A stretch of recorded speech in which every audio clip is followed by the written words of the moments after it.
Chers collègues, bonjour. Je vais dans ce dernier tutoriel vous montrer un module de Hot Potatoes qui s'appelle The Masher et qui vous permet de créer des séquences d'exercices. Les exercices doivent avoir été créés au préalable avec les différents modules que vous avez ici. C'est ce que nous avons fait. Bien évidemment, pour que la séquence ait une cohérence pédagogique, je vous encourage d'abord à projeter la succession des exercices, la suite des exercices de manière logique en fonction de l'apprentissage de vos élèves, en fonction de vos objectifs, ainsi de suite.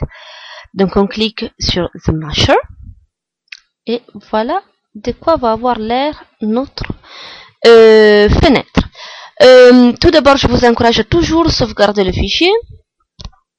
Alors, quant à moi, je vais l'appeler séquence. Et vous avez remarqué que je n'ai mis aucun accent. Impeccable. On enregistre. Je vous encourage également à être bien vigilant ici dans le choix du dossier qui doit être le même que les exercices, que les dossiers où vous avez enregistré les exercices que vous avez créés. Donc, quant à moi, tout est bon, impeccable. Et ensuite, nous allons ajouter les différents fichiers. Nous allons les récupérer. Allez, on les choisit tous. Et voilà, on y va. Et on les met. Une petite fenêtre de dialogue s'affiche. À ce stade, moi, je clique sur OK à tous et je reviens sur cette fenêtre après. Vous voyez que dans l'ordre des exercices, l'exercice 01 a été placé au fond. Ça ne me convient pas. Je vais donc le mettre en surbrillance en cliquant dessus avec la touche gauche de ma souris. Et je vais le faire remonter en cliquant autant de fois que nécessaire sur la flèche ici. Vous voyez maintenant, c'est remonté tout en haut. Maintenant, je vais revenir sur les types d'exercices, les différentes options que nous avions pu choisir dans la création des exercices. Je vous montre comment faire. Alors, vous voyez ici, vous avez vous cliquez, pardon, sur, alors, je vais le refaire. Vous cliquez ici, voilà. Cette fenêtre dialogue s'affiche. Vous avez le chemin que le logiciel doit parcourir pour aller retrouver le fichier. Quel est son nom? Quel est le nom de l'exercice suivant? Ici, ça peut être intéressant. Type d'exercice. Avec ces exercices créés avec Gquiz, un seul type est possible. Donc, on ne peut choisir que standard. On clique sur OK. En revanche, la gestion des types d'exercices peut se révéler particulièrement utile avec les exercices créés avec Gmix et avec ceux créés avec Gmatch. Donc, par exemple, avec Gmix, vous voyez, on y clique dessus. Gmix, je vous le rappelle, c'est un module qui vous permettait de créer des exercices de remise en ordre de segments, soit de lettres, soit de mots. Et deux options étaient possibles, soit l'élève a cliqué sur la lettre ou le mot pour les placer dans le bon ordre, soit il doit les glisser et les déposer. Donc dans le premier cas, si l'élève doit cliquer, il s'agit d'un type standard, donc on va les choisir ici.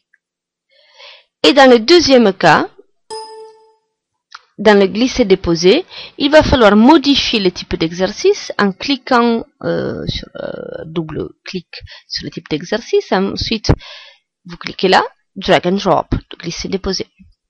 Vous voyez là que dans type, ça a été modifié. Même chose pour les trois exercices créés avec Gmatch.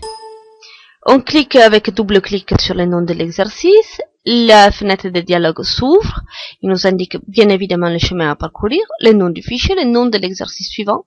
Et là, regardez. Première chose, flashcards. Pour le deuxième, vous vous souvenez, on pouvait créer des flashcards, on pouvait créer des exercices à liste déroulante ou des exercices d'appariement. Donc, en ce qui nous concernait, la version B, il s'agissait d'un exercice avec liste déroulante qui s'appelle standard. On le clique. Et enfin, pour le troisième, il s'agissait d'un glisser-déposer drag and drop. Vous remarquez également qu'étant donné qu'il s'agit du dernier exercice, cette ligne, nom de l'exercice suivant, est vide. Il n'y en a pas. Normal. Voilà. Maintenant que nous avons modifié les différents types d'exercices, je vous encourage à explorer ces boutons. Apparence, là, vous pouvez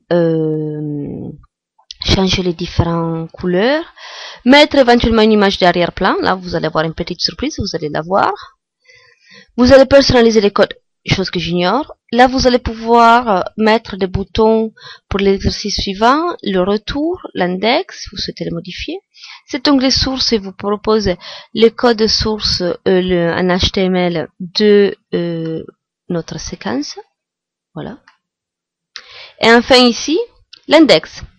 C'est important si vous voulez modifier les titres du chapitre et le nom du fichier. Quant à moi, j'ai décidé de l'appeler formation, parce que nous sommes en formation. Voilà. Je vais maintenant faire créer. Croisez les doigts pour que ça marche. Alors, c'est un tout petit peu long, vous allez le remarquer, parce que le logiciel gère tout seul les différents exercices, et donc il sait créer sa séquence. Ça peut prendre un tout petit peu de temps.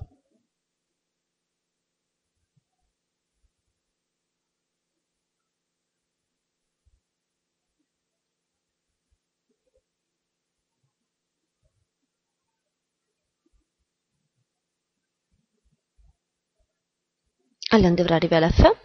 Il nous propose de voir notre séquence maintenant. On va dire que oui, nous sommes bien curieux de voir notamment la petite surprise que j'ai concoctée pour vous. Assez angoissante, vous allez me dire.